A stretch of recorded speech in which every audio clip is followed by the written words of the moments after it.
নমস্কাৰ UKM ষ্টাডিলৈ তোমালোকক স্বাগতম জনাইছোঁ। আজি তোমালোকৰ কাৰণে এই বছৰৰ প্ৰথম ভিডিঅ'তে লৈ আহিছোঁ। আজিৰ এই ভিডিঅ'টি তোমালোকৰ কাৰণে অষ্টম শ্ৰেণীৰ অসমীয়াৰ প্ৰথম পাঠ শ্ৰীমন্ত শংকৰদেৱে লিখা বৰগীত কবিতাটিৰ যিখিনি প্ৰশ্নোত্তৰ আছে সেইখিনি লৈ আহিছোঁ।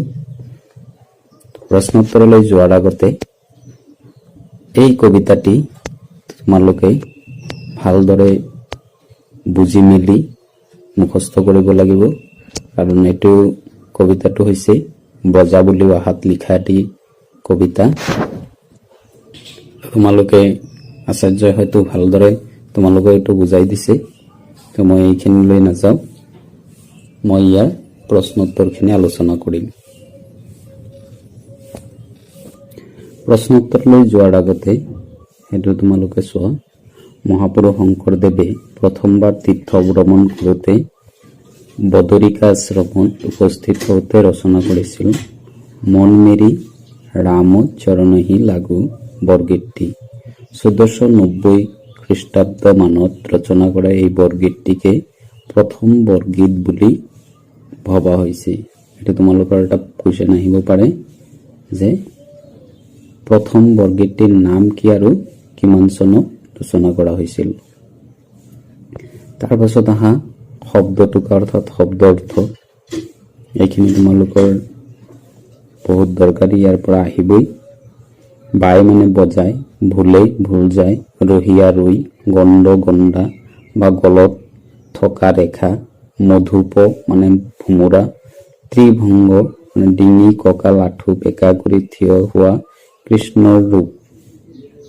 তোমালোকে ছবিত হয়তো চাই থাকা যে ডিঙি কঁকাল আঁঠু বেকা কৰি থিয় হৈ যে থাকে কৃষ্ণৰ ৰূপ, সেইটো ত্ৰিভংগ বুলি কোৱা হয়। ভাস মানে প্ৰকাশ, দৰচীয়া মানে দেখুৱাই, মঞ্জিৰ ভৰিৰ অলংকাৰ, নুপুৰ, উৎসায়া মানে ওখ বা ডাঙৰ, ওপৰলৈ তুলি বা ধৰি, পঞ্চম মানে পঞ্চম স্বৰ, পেত্ৰ মানে বেদ, দ্ৰোণ মানে বৰগীতৰ ধ্ৰুৱ পদ বা স্থায়ী অংশক বুজাবলৈ দ্ৰোণ ব্যৱহাৰ কৰা হয়। কাঞ্চী কঁকালত পিন্ধা কেইবাগছীয়া হাড়, ভ্ৰৱ চেলাউৰি, কালিন্দী কালিন্দ পৰ্বতৰ পৰা ওলোৱা যমুনা নৈ, তীৰে নৈৰ পাৰ, পৰকাশে মানে প্ৰকাশে, তনু মানে শৰীৰ বা দেহ, কেউৰ বাহুৰ অলংকাৰ। এতিয়া আমি এই পাঠটিৰ যিখিনি প্ৰশ্ন উত্তৰ আছে সেইখিনি আলোচনা কৰিম। 1 নম্বৰত আছে চমু উত্তৰ দিয়া। বৰগীতটি কোনে ৰচনা কৰিছিল? বৰগীতটি মহাপুৰুষ শ্ৰীমন্ত শংকৰদেৱে ৰচনা কৰিছিল। বৰগীতটি কি ৰাগত উল্লেখ আছে? বৰগীতটি আশুৱাৰী ৰাগত উল্লেখ আছে। কালিন্দী নদীৰ তীৰত কোনে ধেনু চৰাইছে? কালিন্দী নদীৰ তীৰত শ্ৰীকৃষ্ণই ধেনু চৰাইছে। গোপ শিশুসকলে কাৰ সৈতে আনন্দ কৰিছে? গোপ শিশুসকলে শ্ৰীকৃষ্ণৰ সৈতে আনন্দ কৰিছে। কৃষ্ণৰ শ্যামবৰণীয়া শৰীৰৰ বাওঁকাষত কিহে শোভা বঢ়াইছে? শ্ৰীকৃষ্ণৰ শ্যামবৰণীয়া শৰীৰৰ বাওঁকাষত শিঙা আৰু বেতে শোভা বঢ়াইছে। শংকৰদেৱৰ জীৱনৰ কীৰ্তিস্তম্ভ কি? শংকৰদেৱৰ জীৱনৰ কীৰ্তিস্তম্ভ হ'ল কীৰ্তন গুহা, আৰু মাধৱদেৱৰ আছিলে নাম গুহা। বৃন্দাবনৰ আনন্দমুখৰ পৰিৱেশটোৰ চমু বৰ্ণনা দিয়া। ভগৱান শ্ৰীকৃষ্ণৰ শিশুকাল আৰু বাল্যকাল অতিবাহিত কৰিছিল গোকুল বৃন্দাবনত। শ্ৰীকৃষ্ণ বাল্যকালত শিশুবিলাকৰ লগত গৰু চৰাইছিল, বৃন্দাবনত নানা খেল খেলিছিল। কৃষ্ণৰ উপস্থিতিত বৃন্দাবনৰ পৰিৱেশ আনন্দমুখৰ হৈ পৰিছিল। ইয়াত তোমালোকে মুখৰ লগাই দিবা, আনন্দমুখৰ হৈ পৰিছিল। শ্ৰীকৃষ্ণৰ বাঁহীৰ যি পঞ্চসুৰ ধ্বনিত হৈছিল সেই সুৰে সকলোকে মোহিত কৰিছিল। বৃন্দাবনৰ প্ৰতিটো গছলতা ফল ফুল যেনে একমাত্ৰ কৃষ্ণৰ বাঁহীৰ সুৰত প্ৰাণ পাই উঠিছিল। গৰুৰ পোৱালীবিলাকেও কৃষ্ণৰ বাঁহীৰ মাত শুনি দূৰৰ পৰা দৌৰি কৃষ্ণৰ ওচৰলৈ আহে। বৃন্দাবনৰ প্ৰতিটো তৰু বৃক্ষই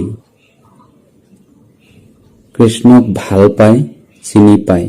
যমুনা নদীৰ তীৰতে বৃন্দাবনত কৃষ্ণৰ উপস্থিতিয়ে যেন আনন্দ দুগুণে বৃদ্ধি কৰিছে। 3 নম্বৰ প্ৰশ্ন, শ্ৰীকৃষ্ণৰ শাৰীৰিক সৌন্দৰ্য পাঠৰ আধাৰত বৰ্ণনা কৰা। ইয়াত শাৰীৰিক সৌন্দৰ্যৰ কথা কৈছে।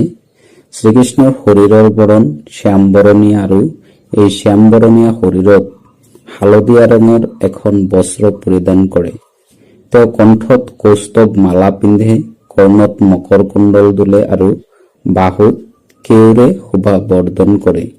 কৃষ্ণৰ ভৰিৰ নুপুৰৰ যি ৰুমঝুম শব্দ, সেই শব্দই সকলোকে মোহিত কৰে। এনেদৰে বিভিন্ন অলংকাৰে আৰু পীত বস্ত্ৰই শ্ৰীকৃষ্ণৰ অপৰূপ সৌন্দৰ্য দান কৰিছে। 4 নম্বৰ প্ৰশ্ন, ত্ৰিভংগ ললিত হাস মানে কি? ত্ৰিভংগ ললিত হাস মানে হল আঁঠু বেঁকা কৰি থিয় হোৱা কৃষ্ণৰ ৰূপ। 5 নম্বৰ, গণ্ড আৰু পংকজ শব্দৰ অৰ্থ লিখা। গণ্ড শব্দৰ অৰ্থ হল গলত থকা ৰেখা আৰু পংকজ শব্দৰ অৰ্থ হল পদুম ফুল। এইখিনি মই প্ৰথমতে তোমালোকক শব্দ অৰ্থত কৈছো, সেইখিনি ইয়াত প্ৰশ্ন হিচাপে দিছে। 6 নম্বৰত আছে বৰগীত কাক বোলে, ইয়াৰ 3টা লক্ষণ লিখা। বৰগীত অসমীয়া বৈষ্ণৱ সাহিত্যৰ আপুৰুগীয়া সম্পদ। মহাপুৰুষ শ্ৰীমন্ত শংকৰদেৱ আৰু তেৰাৰ মানে তেওঁৰ বুজায়। তেৰাৰ শিষ্য মাধৱদেৱে ৰচনা কৰা গীতসমূহ বৰগীত বুলি কোৱা হয়।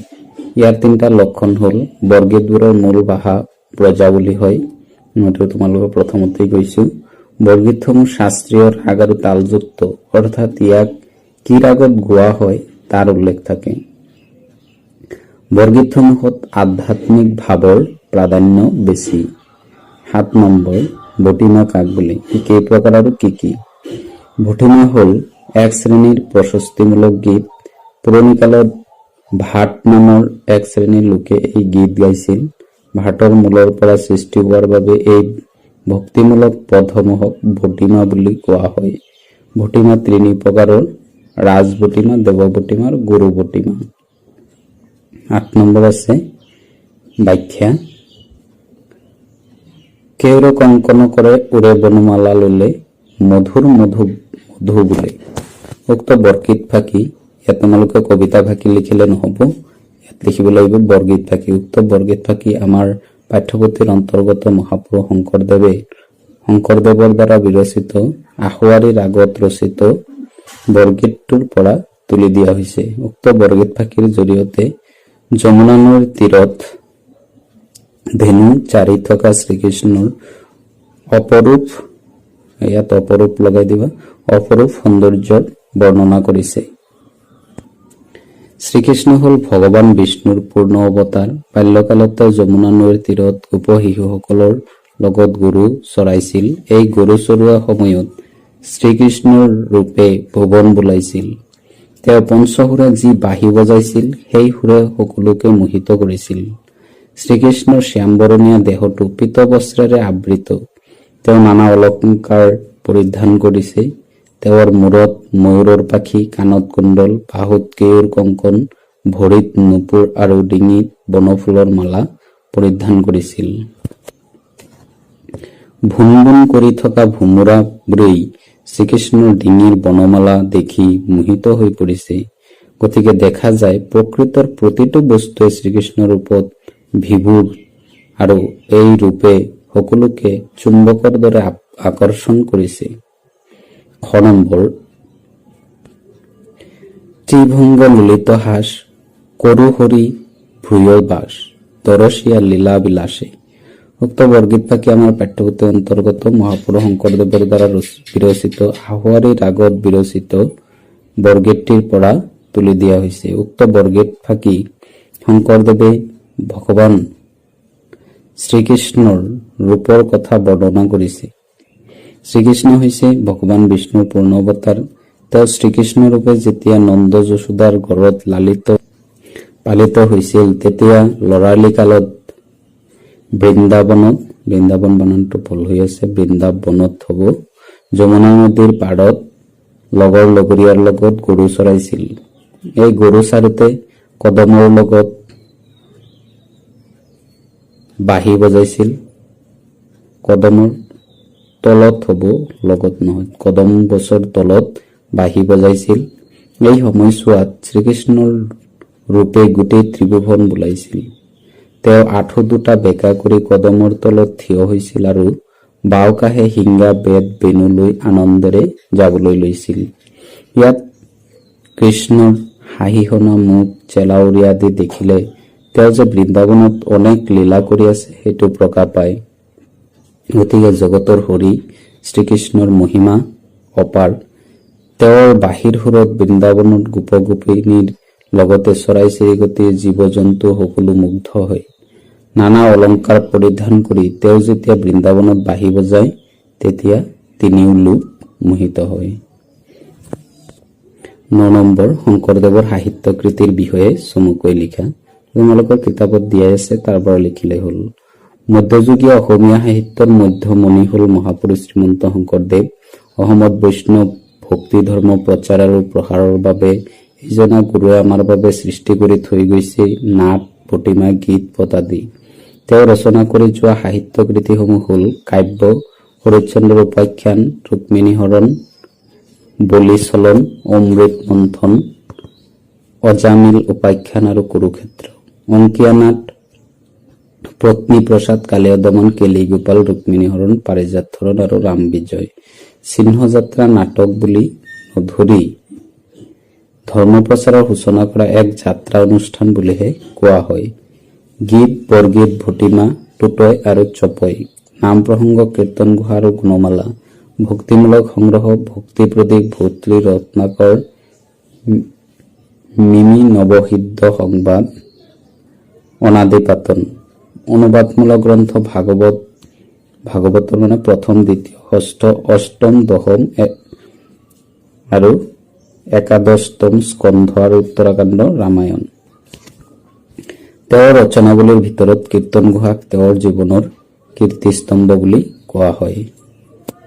ইয়াৰ পিছত আছে ভাষা বিচাৰ, সমাৰ্থক শব্দ, তনু, দেহ, শৰীৰ, নেত্ৰ, চকু, নয়ন, পদুম, পংকজ, কমল, অৰুণ, সূৰ্য, ভানু, চৰণ, ভৰি, পদযুগল।